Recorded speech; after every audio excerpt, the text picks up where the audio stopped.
That's the art. That's only the first televised revolution. This is not planned out at all.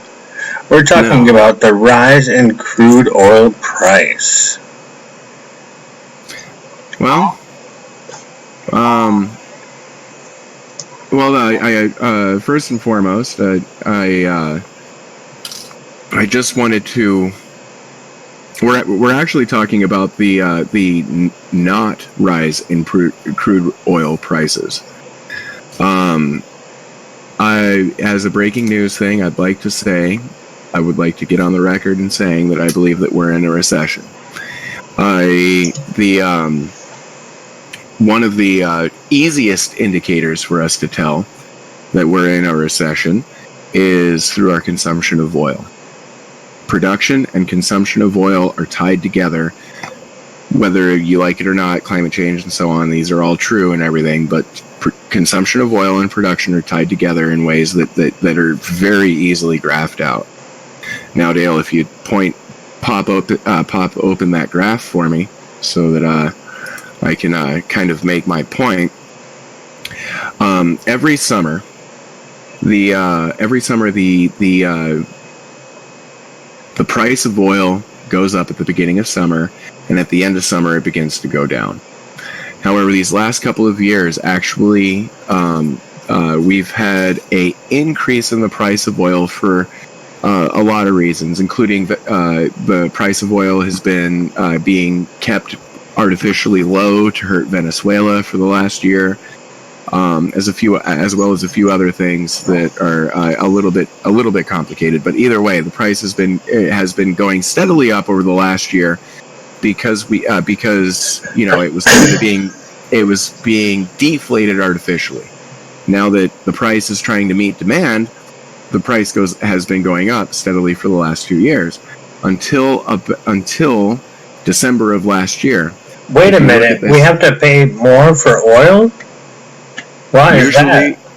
Usually when there's more demand, then generally the price goes up because the supply typically is being the supply is being manipulated by Saudi Arabia all the time.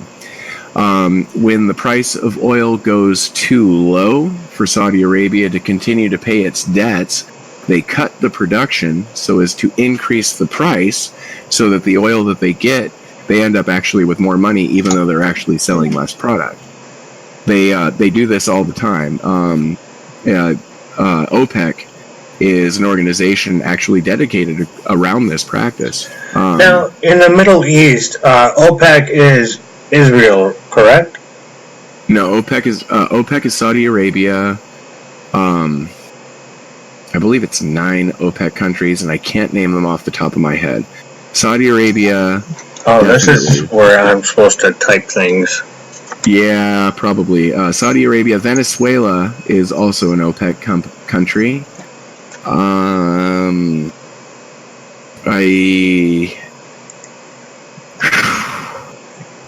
can't name them off the top of my head. I know Saudi Arabia is. I believe Iran is not. Iran is actually the reason why we have such a problem with Iran is because they compete with OPEC, and OPEC is our lapdog. So we don't. A lot like we like Apple over we like Huawei, so therefore we will use our military to make sure that Apple wins against the competition in our, and I put quotations in the air, free market that we have here. But take a look at your Discord and go over this article with me. Okay. I am on it. Do you need to send it? Oh man, I forget that you have to tell it twice. An article so nice you had to tell it twice. There you go.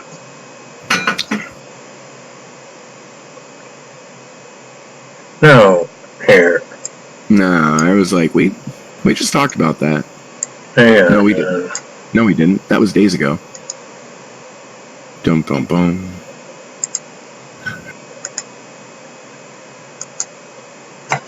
Alright, I had no idea this was going to turn into Discord tutorial.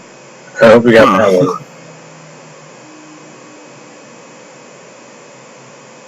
Found it in Baghdad.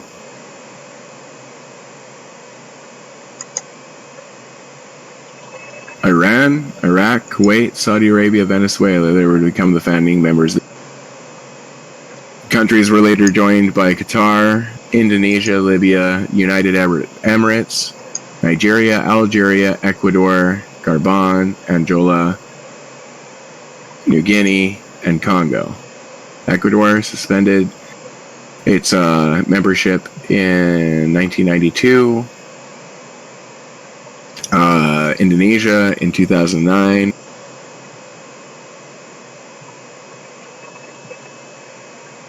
Well, it's interesting that I'm not surprised that Iran was a founding member, but I am kind of surprised that they still have their status in OPEC.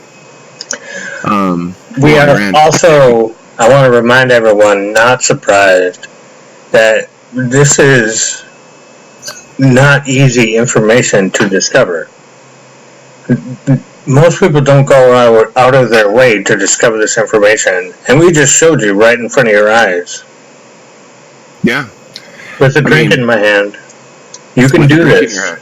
Yeah, it's not that hard. That is true. Now, the reason why it's important to note that we're in a recession. I can point to a lot of reasons. One, we were over-leveraged. We've been over-leveraged since 2010. We were overextended, and this is private and public debt. Everybody likes to complain about public debt, but private debt is actually a drag on the economy. Public debt, the world can't get enough of. Save it. How many times do I got to tell you? We got so many shows, so many topics, and so many shows.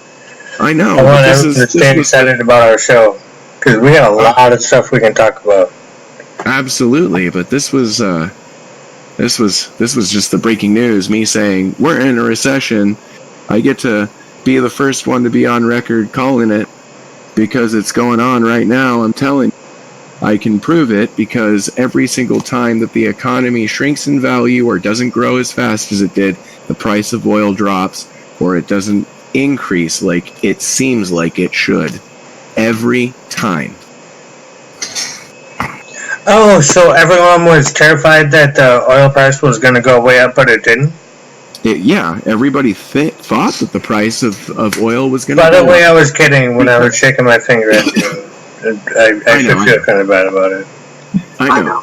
Everybody thought that it was going to increase with the Gulf of Oman incident that just happened last week.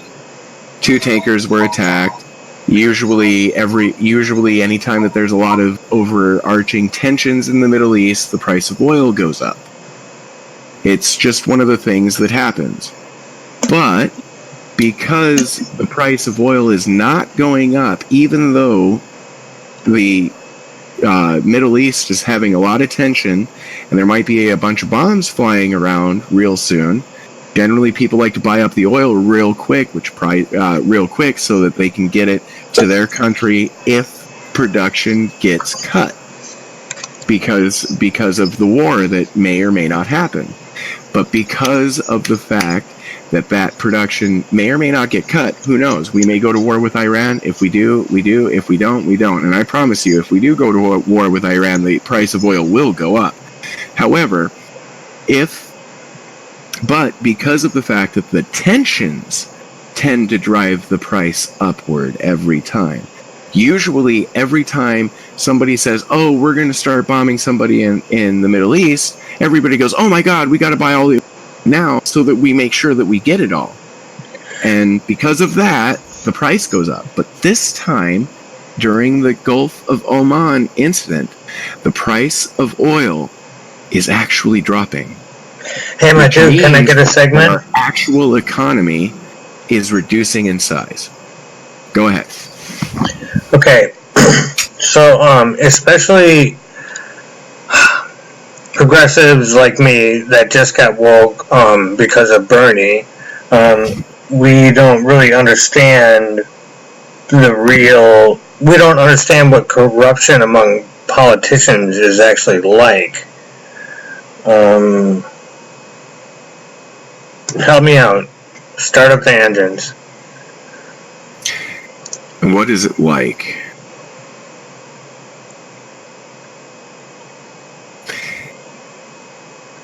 It's like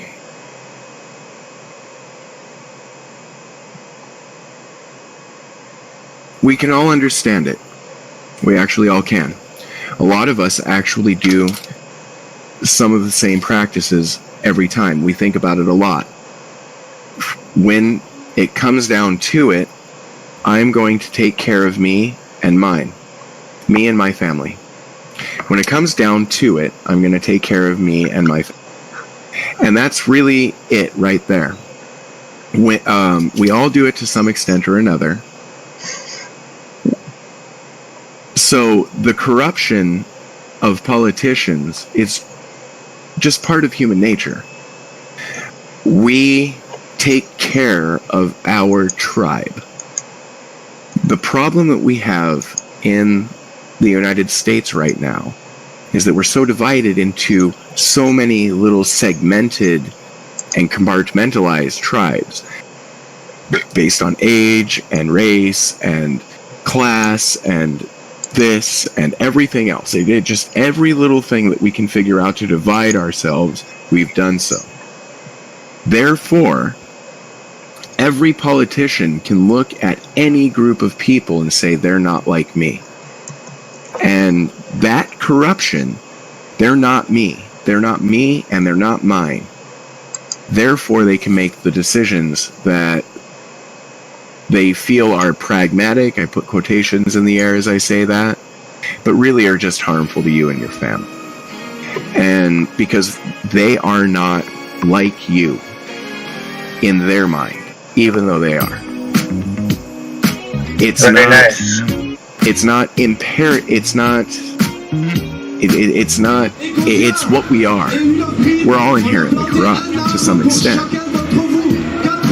Some of us recognize that and see that, yes, I'm going to take care of me and mine.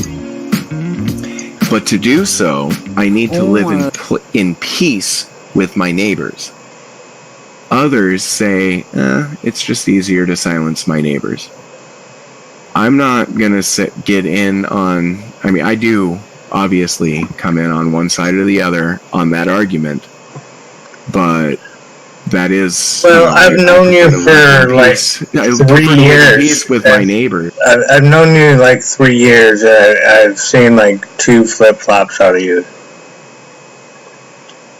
I mean, it happens.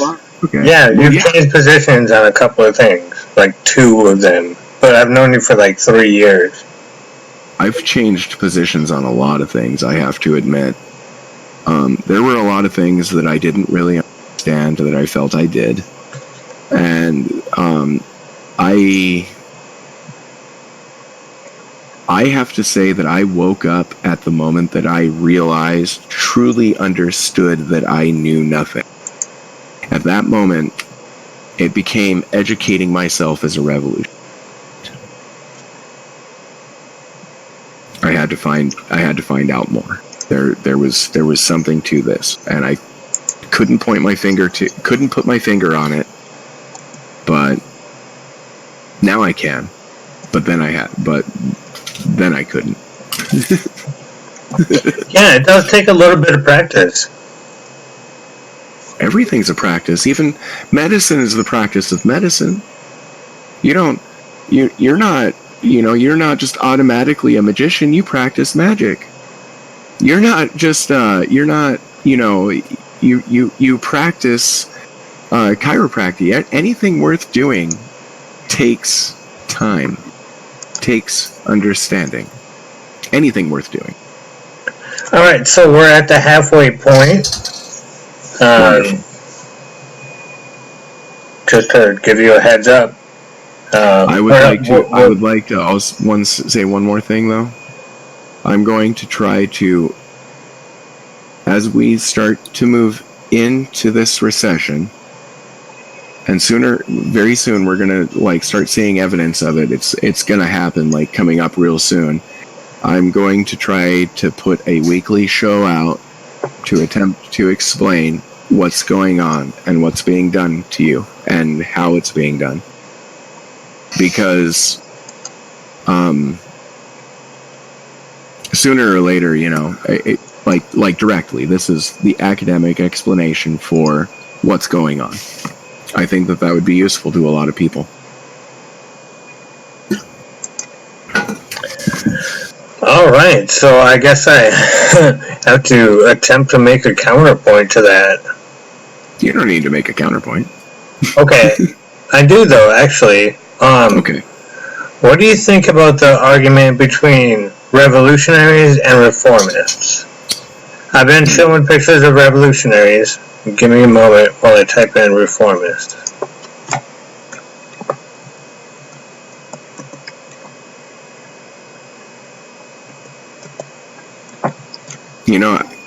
It's kind of funny. I was just talking about this a little while ago. That's what podcasts are for, my dude. Yeah. So, revolution is... Now I have to get two screens ready? You okay. bastard. Okay. I'll give you a second. No, I'm not going to give you a second. I'm just going to start. Don't fucking give me shit. Yeah, I ain't giving you a goddamn thing. Alright, so revolution is inevitable. It's going to happen. Whether it's like this way or that way, it doesn't matter. A revolution is just as inevitable as the spinning of the wheel. It is a revolution. They happen all the time. They happen sooner or later. A revolution will take place. And it's going to take place here in the United States. It's going to happen again. Revolution is inevitable. Reform, however, is a useful tool to bring that about. I don't remember who said it. It might have actually been Marx, but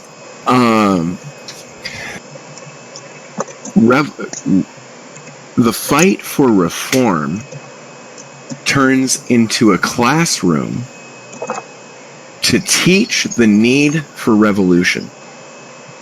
I gotta jump in real quick. It also turns into a classroom for the rich to figure out and watch all of our strategy and learn on their own how to stop us from doing it. That's exactly my point. The fight for reform, because of the fact that they fight for it and they have all of the cards, they have all the aces in their hand. So because of the fact that you're fighting for it and you're not getting anywhere, that frustration that every reformist runs across turns into a revolutionary idea. And you can see historically, you can see this taking place in both Russia and France in the 1800s. Yep. Historically,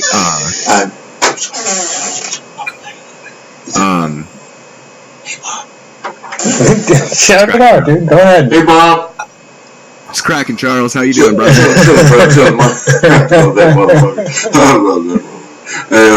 I'm gonna come holler at you a little bit to get you to sleep. Yeah, come on by, my dude. Yeah, I'll see you. Yeah.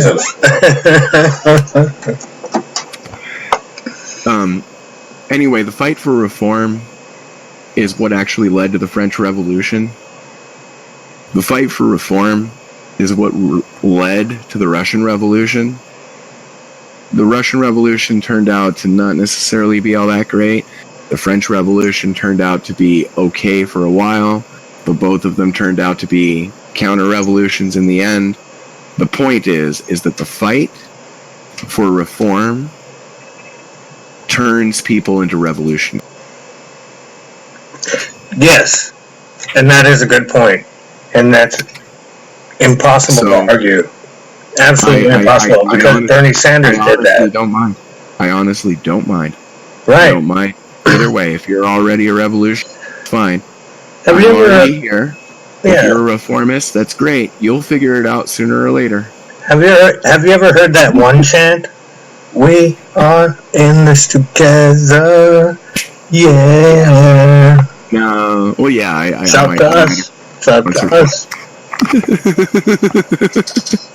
Yeah, I might have heard that once or twice. Okay. Whose streets?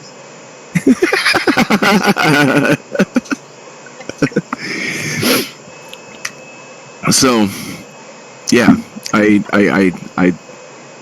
actually love that debate. I really do. That's a old and harried debate, and it happens in every place, in every circle, all the time, right before a revolution. Very, very nice. Actually, very, very nice. Yeah, some would say that we're actually under threat of civil war, but now we're starting to go beyond the scope of a single episode. Would you like to put out a final word and say goodnight for now? Yeah. Final word is, you're as we go into this recession, it's going to be your neighbors that you can count on. It's going to be the people around you that you can count on. It'll be anarchy. Anarchy. We already live in anarchy, bro. No, but be what anarchy is supposed to be, because we will get out.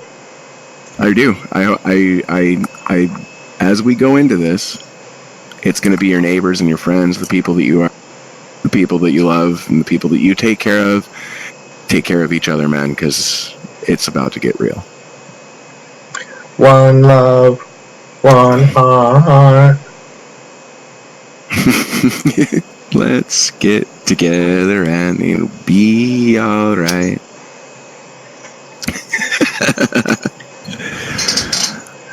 The only show on the internet that just called to say I love you. Have a good one, everybody.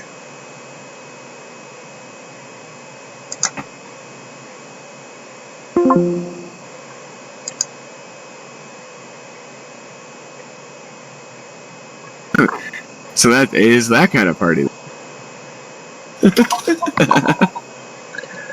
Damn it! I tried waiting for you. It's okay. No, it's good. No, you can save that, because I know you're still kind of awkward about coming up with jokes. Yeah, I know. I'll figure it out. It'll happen. I'll send you like, I have documents, like I write them down. I'll send you all of them, and like the way that I bounce off your poetry sometimes, you'll be able to do the same thing off my jokes. Like, yeah, no problem. Oh yeah. Fucking I think that was a good that was a good beginning, and I hope beginning to the the economics. I'm over the next couple of days, I'm going to try to come up with a next lesson. I'm going to try to do it a little bit more professionally, a little bit better, not better, but a little bit. Try to contain it with a little bit more information. Try to. Well, right. I don't know how to explain. That was the first time I was ever in that position, but like I was supposed to be the dummy that just knows how to use the buttons, and and ask questions. You were asking questions. No, I'm good at that. No, I'm good at that. You did exactly what, and actually your question was great. It was perfect.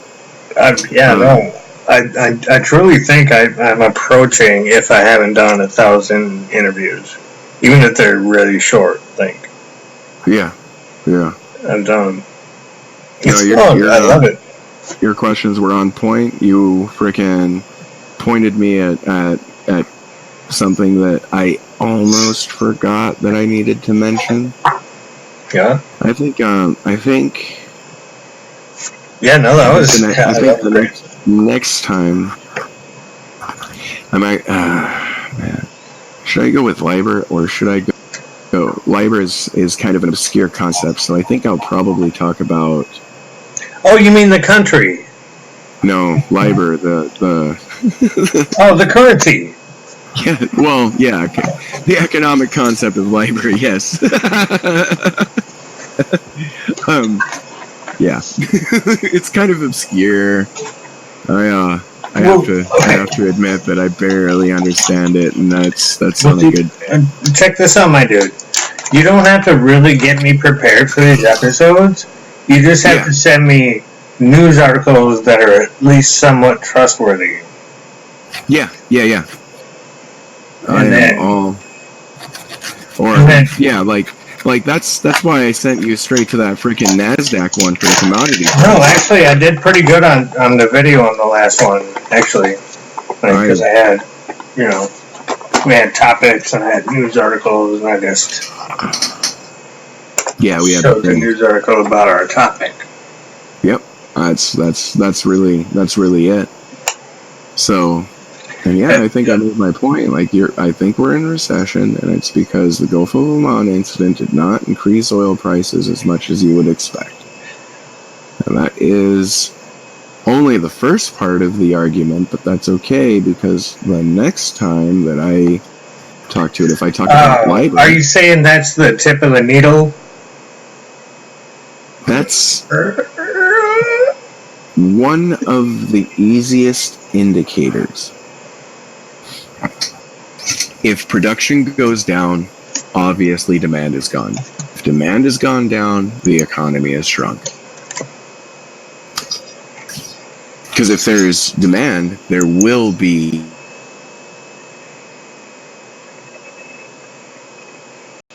the machine. Hang on. Okay. Hey, there you are. Yeah, I was just trying to turn on the camera. I don't know, my Wi-Fi hates me or some shit. Yeah. I really felt like that was a good video, and I was actually sitting in my lazy boy instead of my office chair. I felt kind of privileged. I was gonna say, I think you were pretty happy about that. You were like all nice and everything like that. Yeah. No, I mean, I do actually, like, truly, I do think that this little thing, like, particularly as we go into this, I think it's a recession. Think about, I mean, we did 2 at least decent shows in one night compared to one, good show out of like 6. I think they're both gonna be great shows. I really do. That the last time I talked to you, when I tried to do it on my headphones, I didn't have you. I don't know how to do that. Oh. I know, it was really good too. Yeah. Fucking shit. That's okay. That's why we need tech. That's why we need tech on both ends. Especially because I want you to be able to, interview people that I don't have access to. Yeah,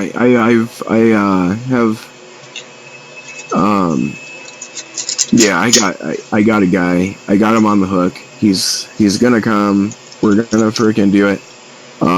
He is currently in the midst of writing his thesis for his doctorate. So I need to wait a minute. Because I get it. I've written a thesis for it.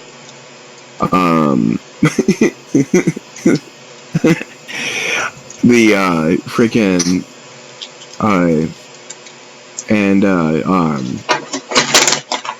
the other guy, freaking he just actually got indoors and got access to his tech again.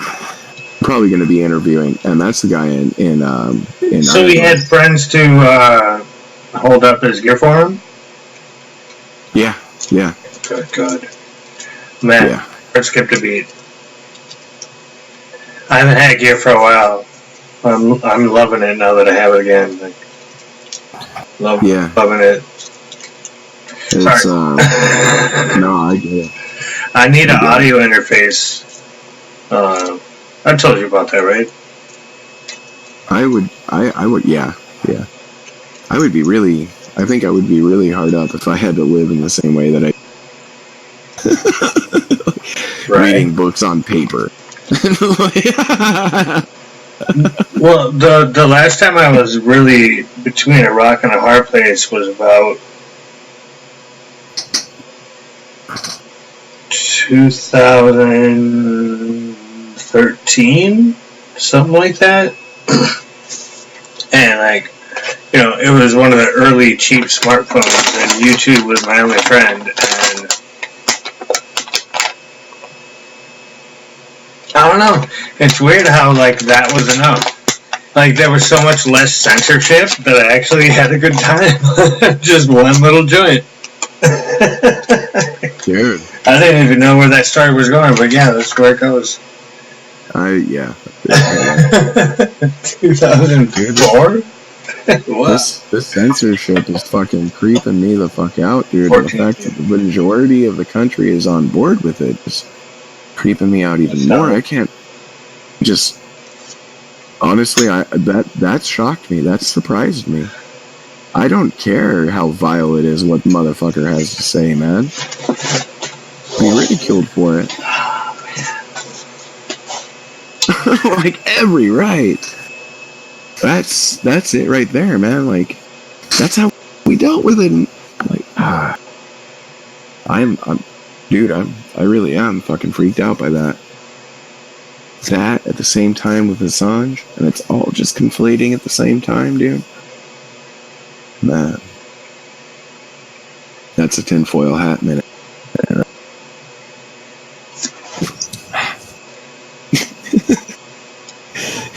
Yeah, I know. I need to puff off one of those too.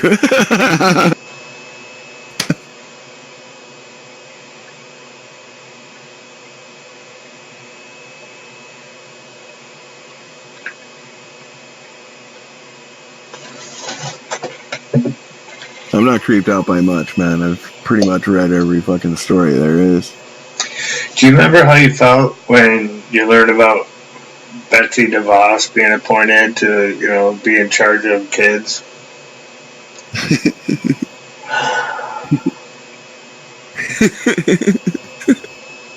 Yeah, kinda.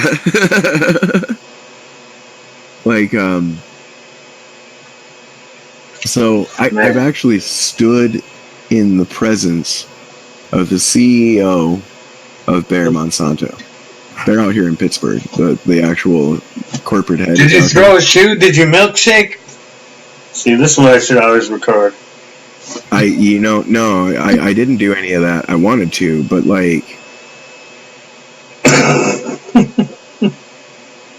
I think for the first time in my life, I actually experienced true hatred.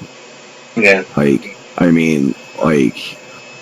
It was to something that wasn't an abstract or anything like that. It was like this cold iron ball in my stomach.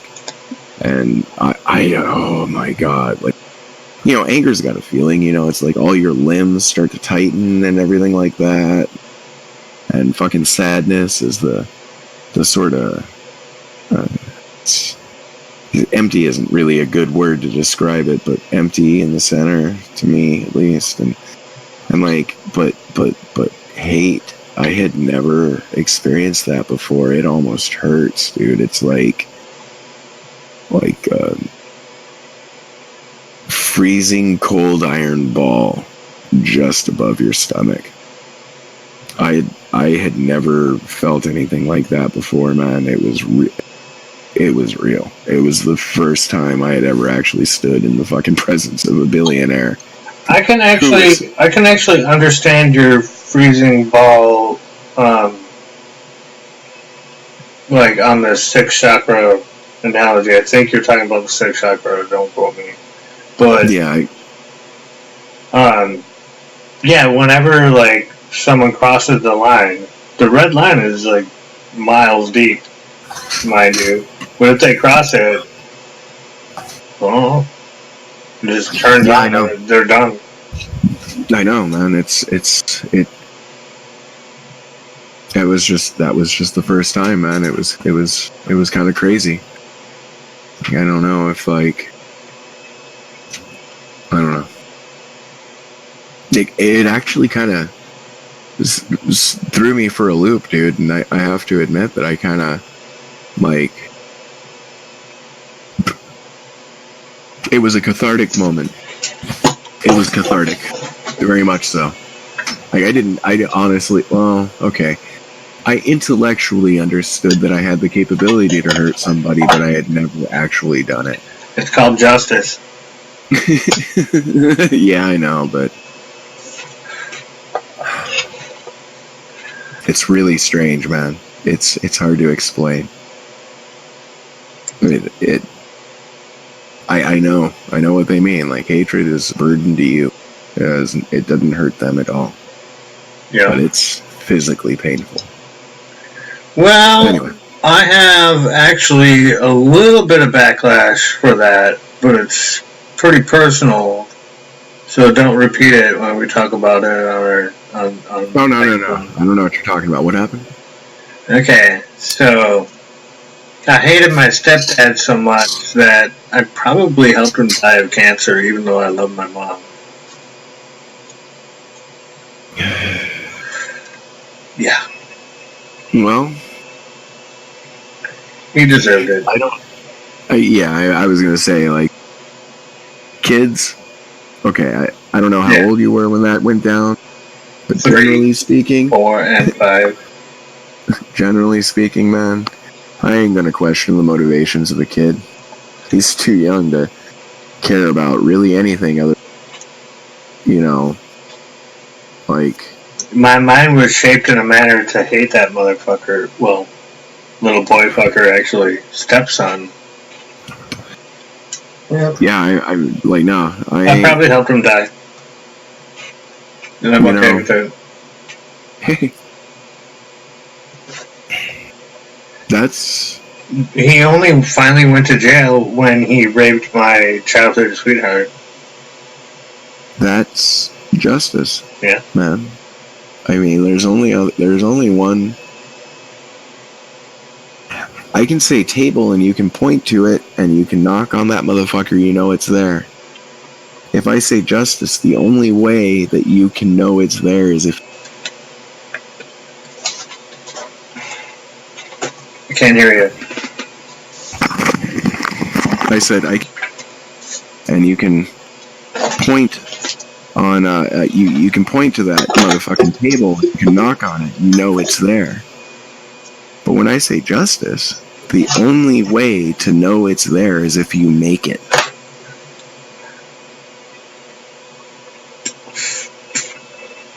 You can't knock on a table. You can't knock on a justice table. There aren't tables made out of justice. That's because justice is only a thing. Hang on. No, I got something pretty entertaining for you. Okay, good. I'm glad I'm not recording right now. Let's see. Yeah, close page. Why the fuck is Internet Explorer even on my machine? What the flying fuck? Okay. Because you haven't been able to get rid of it. Yeah, I know. I haven't watched like 10 hours of YouTube videos of how to make my computer better. Yeah, I know. But the one thing you can't do is get rid of fucking Internet Explorer. It's your computer. No, actually, you're right. Yeah, system. You're right. You're actually right. Yeah, it's part of the operating system.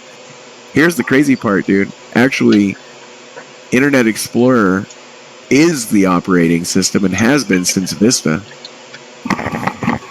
Yeah, that's why we do a podcast. That's why we want to do a podcast so fucking bad. You know, we want to like throw facts at people, but without boring them. Yeah, I don't know how to throw facts about operating systems and browsers to them without boring them. That's a tall order there, brother. Well, give me a I second. think it Give me could a be second. done. I think, I like your idea of, like, what should be behind the paywall. Like, when we get super deep. You know what I mean? Yeah. And most of those would probably be led by you, unless I got something I really want to talk about. No, man. Which will happen. Yeah, I know I know. Like, I have to admit that there's been a few moments in which I was like, man, I've had my and we've only been doing this for a month and a half. Yeah. Maybe 2. So, I have to say that there were a couple of weeks where the whole week went by and I'm like, I got shit that I care about. Like, not a fucking thing happened. As far as I'm concerned. I mean, yeah, things happened and there was always news, but what am I going to talk about? Russiagate? Everybody talks about Russiagate. Who cares? It's like, like, ain't shit, nothing actually happened. It was all just a bunch of rhetoric and crap, and I just... That's why I came up with the breaking news idea.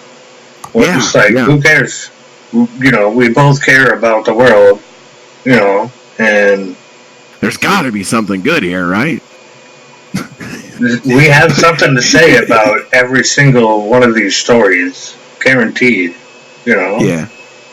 Well, at least the ones that have something to them. If there's nothing to it, then I'm sorry. Even then, honestly, we can say, "Oh, this story looks like a pile of steaming dog shit." Why did somebody bother writing this shit? Like, I give a fuck about the fucking sex habits of Miley Cyrus, bro. I really gotta learn how to censor us. But it doesn't matter until we get 1,000 followers, so I don't give a shit right now. Okay. Well. Yeah. Yeah, I got about... I honestly... My last fuck flew off a little while ago. Nice. With 2 sheets. So you just sort of blow put a little notepad on your desktop and write your jokes down. Alright. I got it. I'm gonna do that. Hey, I'm a little buzzed and the room is starting to sort of shake, and I think I'm gonna go to bed before I puke.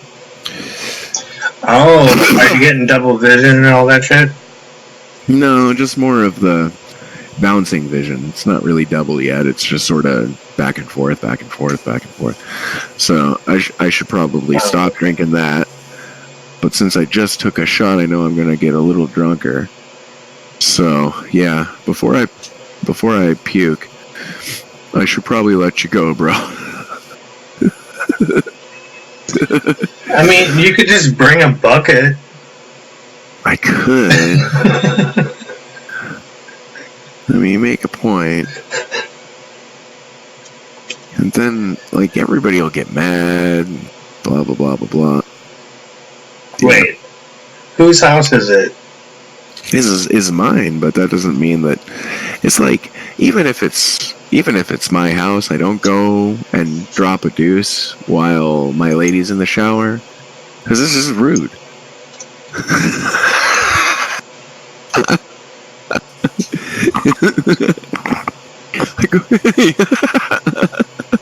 I suppose. I suppose. Like, I get what you're saying, but I don't agree with this course of action. Just fucking smack that shit up and just a plunk. No, really, to be honest, I was just being snarky with you. I know, me too. Yeah. Just a plunk. Let's get on the record that we're pretending to be assholes. I actually just saw this quote the other day, and it really did. It made me laugh, and it brought me a lot of joy. The world needs assholes. Otherwise, where'd the shit come out? Pretty good. It is. It is. I've been thinking about that, man. Like, yeah, they're right. All right. Neat asshole. All right, my dude. All right, brother. I'm gonna go on a phone call roulette. I do work tomorrow night, but not the night after that. Okay. I'm gonna try to put a couple of hours into freaking sitting down and doing a little bit more preparation than I have been able to do in these last couple of weeks. So I'll see what I can get going on. I know that you have been too, but I just... All you really have to do, I'm giving you the easier half of the job. All you really have to do is look up the articles you want us to both watch at the same time. But you did come up with a great idea where instead of showing your picture, I just show our Discord chat. I thought it looks pretty good, dude. Good shit. Yeah. Good shit. I'm actually looking forward to watching that video, dude. So post that shit ASAP. I want to see it. You're hurting my feelings. I have to name it first. No, I will. Okay. I'm not saying hop to it, slave. I'm saying just hurry. I want to see it. Okay, I'm excited. I'm just pointing to the distinction because it's slight, but it's there. You already know I'm stoking your fire. I know. I'm just... All right, brother. You have a good night. We'll talk soon. Peace, my brother.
All right, per guest request.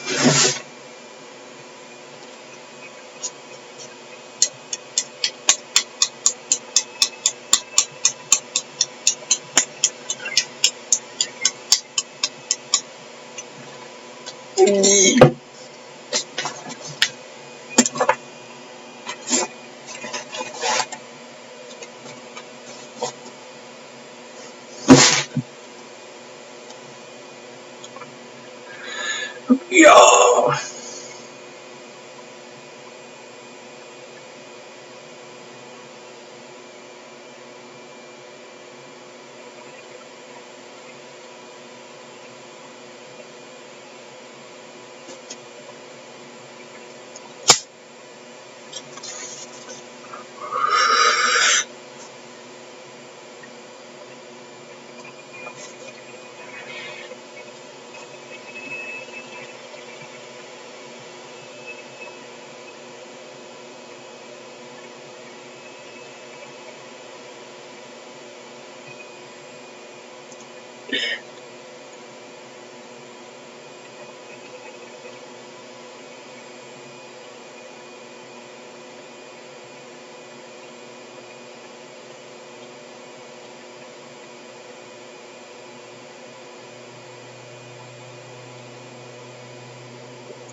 World, we happen to pick the two that happen to sit on a mountain of oil.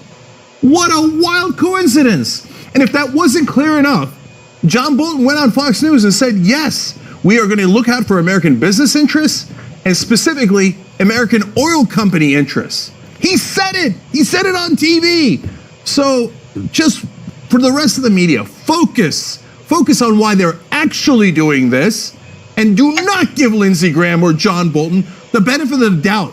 You're not in the business of helping politicians, or at least you shouldn't be.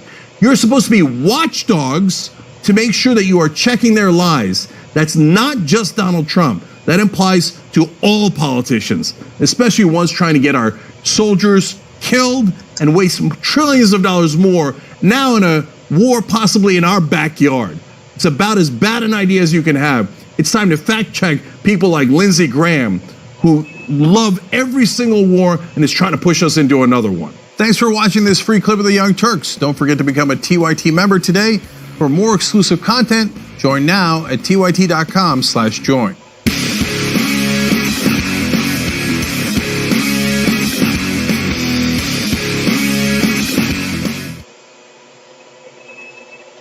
We know that Donald Trump loves to watch Fox News, but does he ever pay attention to any other type of programming, especially programming from his opposition? Well, over the weekend, he tweeted a video that features our coverage on election night. Take a look. Because we don't care. Oh, okay, have Kentucky. Who cares? Kentucky, don't care about Indiana. Don't care. Indiana with West Virginia, Oklahoma, Tennessee, Mississippi, South Carolina, Alabama, Kansas, Nebraska, and Wyoming with its vote, North Dakota and South Dakota, Texas. Up and down the middle of the country, all red. Arkansas, Louisiana, the state of Montana, Missouri. It was at 80% an hour ago for Clinton. What is it now? 68%. Okay, God damn it, I'm nervous. Ohio. Hold. Ohio, gone. Idaho. Okay, yeah, I don't see a landslide here. I don't see it at all. North Carolina. God damn it, if we need Florida, are you me? Florida. It is panic time. Georgia, Donald Trump now the favorite to win the presidency. Iowa. New York Times now has it at 95% chance. Utah. Can still win, but in order to do so, she has to win Wisconsin. God damn. Okay, so a couple of things about that. Trump is obsessed. This is the second time he sent that video. The video has two parts. The beginning part where there's a whole host of celebrities saying that Donald Trump can't win. And then I'm also in that compilation, but I never say he can't win because I don't believe that, as you're going to see in a second. And then he has a second part about election night, and that's mainly us. Now, why do they have us featured there? Because we're one of the few people who actually care and cover the election night like we actually care. So others are dispassionate, like, oh, I suppose Donald Trump has won, isn't it? Right. So now some Democrats will get on this from time to time and say, oh, Cenk, you sort of helped to start the Just Democrats, and those go after Democratic incumbents, and are you guys ever going to attack Republicans? Well, obviously, you've never watched the show for a single second. We attack Republicans, trust me. Ask any Republican, right? But you can see on that night, we were pissed. That part is absolutely accurate. And I was mad. I wasn't sad. I was mad. Mm-hmm. And you can watch the whole tape for you if it's all over the internet. Okay, the compilation videos, our actual videos, etc. But I was mainly mad at the Democratic Party. And if you ask me why we go after the Democratic establishment, because they're the clowns who lost to Donald Trump. I told them they were going to lose if they kept going in that direction. They didn't listen. They thought we were biased. We turned out to be right. And then they come out, and now we'll look at what they're looking to do now. They're looking to double down and go, Joe Biden, totally. Hillary Clinton 2.0. Make 100%. That same mistake. And we're the ones trying to warn you not to make that mistake. Yeah, so it's funny because people will send us that video or videos of us covering the election all the time thinking, oh, we're going to troll them and get under their skin. But more often than not, I kind of laugh at it. Yeah. I laugh at ourselves, right? Like, yeah. It's kind of amusing to watch, so I get it. But at the same time, you're absolutely right in that we don't do this because we're just looking to make some money. We do it because we're actually invested in the country's future. So yes, there was anger that night. I certainly felt anger. And I differ from you a little bit, Cenk. Yes, I certainly had that anger geared toward the failures of the Democratic Party. There's no question about that. But I was also mad at women who voted for Trump. Like, there's no question about that either. Many of whom are now coming out, speaking to CNN and various news outlets, and indicating that they regret voting for him. And the reason why I was so angry with them is because when someone tells you who they are, believe them. When Trump treats you like a second-class citizen, don't think that it's just for campaigning. He thinks women are second-class citizens, and he's shown that.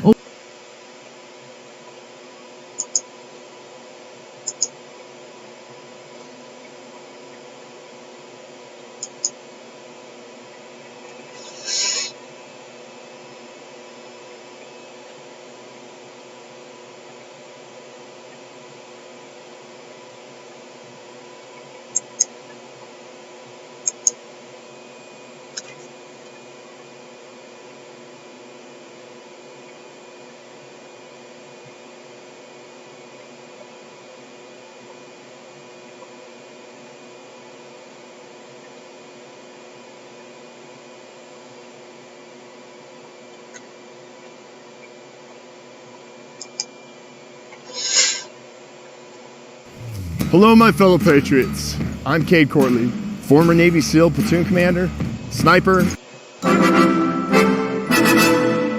Hey, so we've got about 20 minutes. Let's solve Israel-Palestine.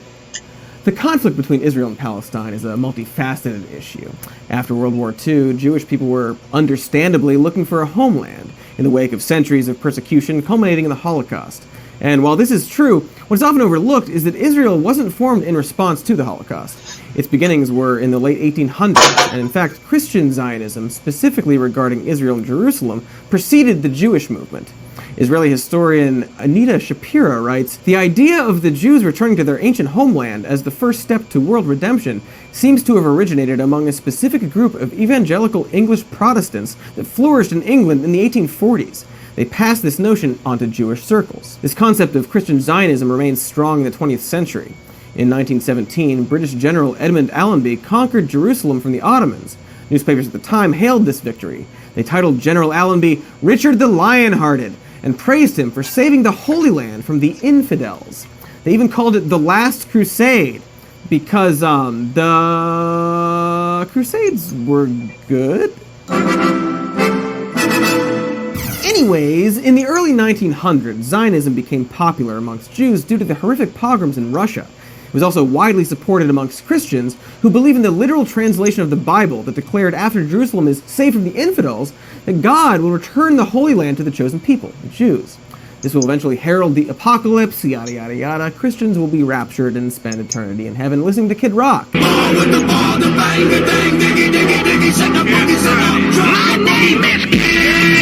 If that's not a second coming, I don't know what is. So Christians wanted Jews to settle in the